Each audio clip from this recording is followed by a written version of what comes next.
Hey everybody, welcome to Keeping It Real. I'm Shane O'Neill giving you real talk on marketing and the jewelry industry. So a question that we get a lot is, are Facebook users declining? And the short answer is yes. In particular, users under the age of 25, they represent probably 15% of active users on Facebook. But before you pull the fire alarm, let's put this in perspective. Facebook is still the dominant social media channel by far. So it's not going anywhere anytime soon, although things are starting to evolve. And so today what we want to do is take a look at maybe what the next evolution is of digital marketing and some disruptive types of things that could be happening in the short-term future, 3 to 5 years, and talk about that impact on digital marketing. Sometimes it seems, certainly now, we've been doing digital marketing for well over a decade, right? Social media in particular and other types of digital marketing as well. And sometimes it seems like it's getting a little stagnant, right? Because we keep doing the same things. Well, it's no different than, print advertising or any other type of traditional advertising that you may have done in the past, right? It's just simply becoming mature, right? So we're all becoming used to social media. We're getting used to the idea of allocating dollars to certain types of digital initiatives in our budget, and so we're always looking for something new and exciting, right? And those types of disruptive things don't happen all the time.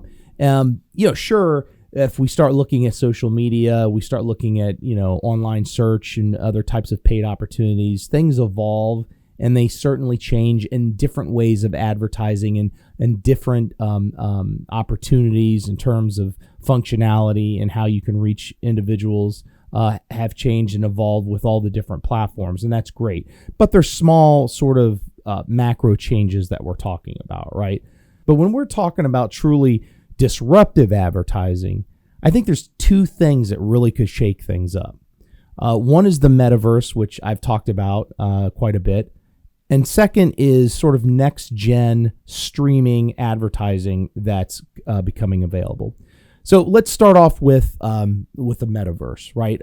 If you've watched some of the previous podcasts or read a couple articles, you'll see that I've talked immensely about the metaverse and sort of what it is. So and none of that for now. What we want to talk is about what type of advertising opportunities present themselves within this sort of metaverse. Now, when it comes to the metaverse, a lot of what we're talking about is strictly conjecture at this point because we don't know what the metaverse will ultimately be. We have a pretty good idea of what it's going to be. I mean, Facebook has sort of giving us their vision of what the metaverse would be, and we've seen other types of metaverse type online gaming systems like Roblox and Second Life and things like that give you a concept of what it is. And generally speaking, everybody kind of understands that it's sort of this three-dimensional immersion into an online digital world. So if we kind of take it back from there and look at what types of things could be done in the metaverse, let's talk practical now about business applications, right? So right now, what's popular, especially since COVID hit, a couple years ago, and people have been working from home and doing Zoom meetings or Google Meet, etc. And so that's sort of become the new office meeting, especially if you're still working from home. But as that starts to evolve over time, and I think the stay-at-home movement is probably here to stay, and over time will continue to grow, there's still going to need to be office meetings and that type of thing. So the idea that you can actually have meetings in a three-dimensional digital world instead of on a Zoom call that's a lot less personable is a great use case for the metaverse, right? So being able to immerse yourself in that digital environment. So the application for those types of that type of engagement, that type of communication is really endless, right? So you can imagine when we start talking about advertising, what types of advertising might we see? I think that the main thing here is that, before digital advertising, we were sort of stuck with the traditional things that we've normally done.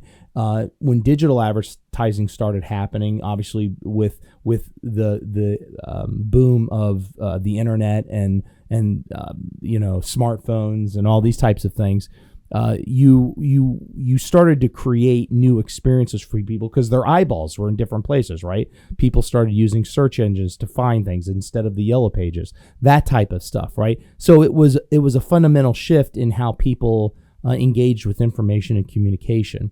And I think the metaverse is probably going to do that same thing. I mean, there's the ability to have digital properties. You could have as a jewelry store, you could have your own store inside the metaverse. All these things create a different type of user experience that are yet to be seen. Even Disney is getting into the metaverse, right? But if you start thinking about that and start thinking about the ways that you can advertise, imagine if you're in a three-dimensional world walking down the street. So things that in our real world are commonplace now, like billboards, which people have been sort of moving more away from, not entirely, of course, but moving more into digital. Now that billboard becomes digital in the metaverse. So if you're walking down a street in the metaverse, you could see a digital billboard.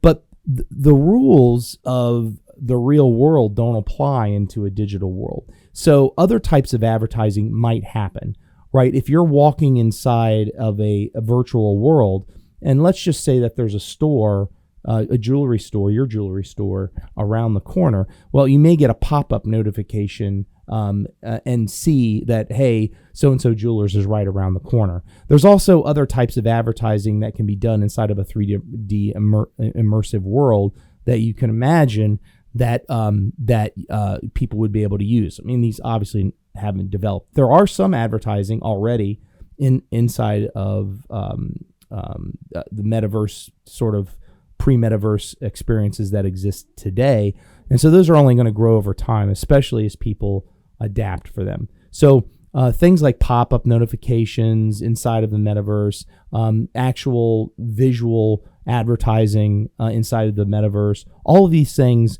are happening. That could really shake up how we think about advertising. And again, as we start to think about how the metaverse evolves, those opportunities could be endless. So that's the first. The second is the launch of Disney Plus and Netflix streaming advertising. So this is really, I think, the most interesting at this juncture. Metaverse is off, 3-5 years from now, maybe longer. Disney and Netflix are launching their streaming opportunities later this year, maybe going into 2023, right? So we don't know 100% what those look like. A lot of times, people think about like cable television, commercials, right? And so that's the obvious thing. But let's step back a little bit from traditional commercial-based advertising, right? Let's think about what digital means and what opting in to an ad platform on Disney or Netflix could mean, right? So, for example, if you're signing up for Netflix, you have the ability to get either, I want the ad-supported model that's cheaper, or I want to get the non-ad supported model, so I don't see ads, but it's going to be more expensive, maybe twice as much expensive or more. So there's certainly people out there who are willing to accept advertising for lower costs. In particular, if they have 3, 4, or 5 different streaming services, that can be quite costly over time, right? So there are people who are willing to opt in to platforms and advertising.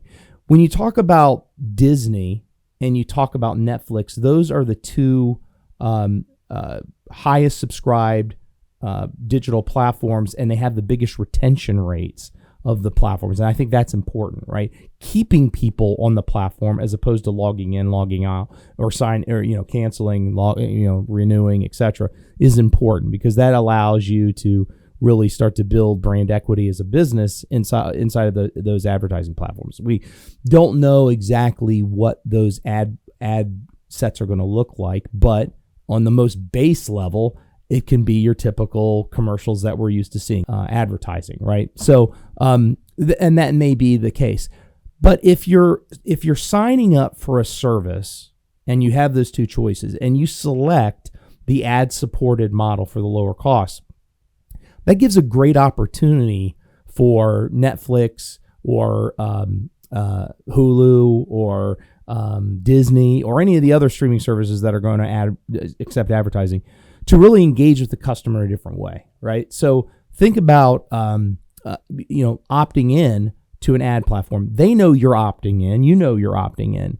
So one of the things that would make sense, that would be a smart move, right, is maybe a quick survey on the types of things that you're interested in, right? So not only are they then sort of gathering information so they can sort of build a demographic profile of you, but they could also then serve ads that are relevant to you.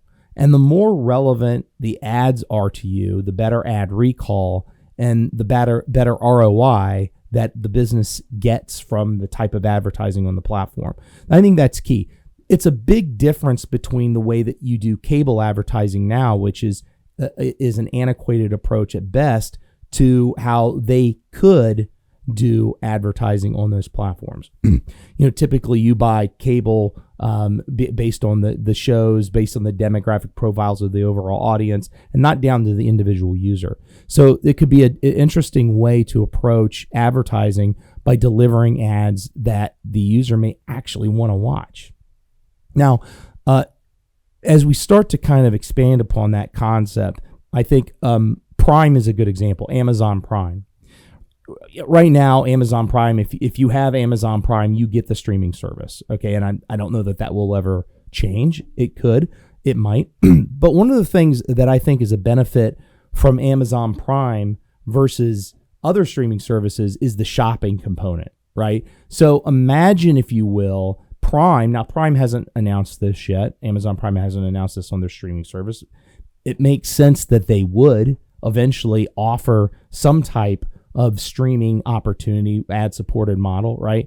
Who knows if they will? But if they did, one of the interesting things about that is product-centric, because since it's connected to the shopping experience, the e-commerce shopping experience on Amazon, imagine being able, and they know when you order things, right? So certainly if you recurringly order different types of products for your home, sometimes they have a good idea of when you want to do that. You can build shopping lists and that type of thing. So imagine watching, television, if you're going to get supported ads, and seeing an Amazon ad that potentially are not only showing you products that you use every day and products that you're interested in, but also giving you the ability to reorder that product. So that's a completely different type of advertising to what we typically see nowadays, right? So the idea that you could watch an ad, and by the way, a lot of our devices, all these devices, are connected with a voice application. So you can press the voice button and talk, or you can say, "Hey Siri" or "Hey Alexa," and be able to get something, right? So if they're engaged in an ad, and it somehow connects Alexa to listening to the ad, and the ad says to order this product, just say, "Alexa, add to cart." And if they say, "Alexa, add to cart," it puts it in their shopping cart, and you can check out later. How great is that? Especially if it's something that you may want to reorder that you don't realize you need to reorder, right? So it's sort of that reminder of, hey, it's time to reorder this, or hey, you haven't ordered this in a while, or would you be interested in order this? Showing products that they have potentially opted in to things that they have interest in. That changes the game completely. And certainly from an e-commerce perspective, can translate into actual sales on Amazon, or potentially off-site, right? Just like, for example, if you think of something like digital display, right? Digital display is a pretty basic type of digital marketing where you have digital display banners that show up on various websites as the user sort of browses through the internet, right? So being able to have those type of that type of engagement where they can click out and go to the website would also be a great way to drive traffic to your website, your e-commerce experience. Now, look, some of these things happen right now, right? We're starting to see it right now. For example, you may see commercials for a service. Maybe it's auto insurance, right? And especially if you're watching this on something like Hulu that already offers inline streaming advertising, you could see that there, and it may have a QR code, and you simply need to hold up your phone and it will take you to the website. That stuff already exists, right? We're not using it in mass, that mass adaption that you'd want to see. And I think that is the framework of being able, and you already can get in advertising where they have display ads and that kind of thing as well, that links you back. So these are it's just what's the next evolution of that. And I think interest level could be huge in terms of the products, and the ads that you're seeing could be huge. And again, the value of that advertising as people start to shift from more traditional media type of advertising towards digital, and as more streaming services start to offer in-ad experiences, that could continue to evolve and create different types of advertising. That is the next big thing that can happen in terms of advertising. Your metaverse, a little bit further off, shorter term. This sort of next gen ad models, whatever they look like in the end, would be a great opportunity for a fundamental shift in how we approach and how we spend our digital ad dollars.